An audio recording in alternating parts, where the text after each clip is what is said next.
Welcome to our channel. Today we how to back up your Chase Ultimate Rewards history for audits step by step clearly. To back up your Chase Ultimate Rewards history for audits, begin by logging into your Chase account. Navigate to the Ultimate Rewards section of the website. Select the card associated with the rewards you wish to back up. Once in the Ultimate Rewards portal, look for the Activity tab. Click on the Activity tab to view your transaction history. To ensure you capture everything, set the date range for your transactions.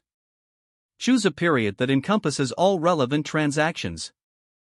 After setting the date range, click on Download. A pop-up will appear asking you to choose the format for your download. Select the format that suits your needs, such as CSV or PDF.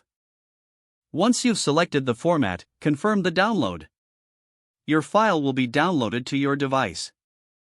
Open the downloaded file to ensure all transactions are included. Review the data for accuracy, making sure no entries are missing. If you notice any discrepancies, return to the Chase portal and adjust your search parameters. For added safety, consider creating a backup of this file on a cloud storage service. Label the file clearly with the date range and relevant details. Store the file securely, ensuring easy access in case of an audit. Make a habit of repeating this process periodically to keep your records up to date.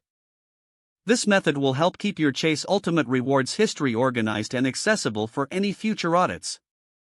If the page does not load, refresh the browser or try again in a private or incognito window. Make sure you are using the correct email address, then retype it carefully to avoid small typos.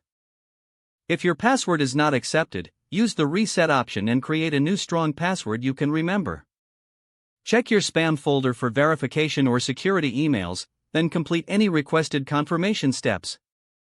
Enable two-factor authentication if available to improve account security and reduce unauthorized access risk. After signing in, review your profile details so your contact information and settings are accurate and current. If you see an error message, note it down and try again after restarting your device and internet connection. Log out when you finish, especially on shared devices, to keep your account and payment information secure. If the page does not load, refresh the browser or try again in a private or incognito window. Don't forget to like this video and subscribe to our channel for more step-by-step tech guides.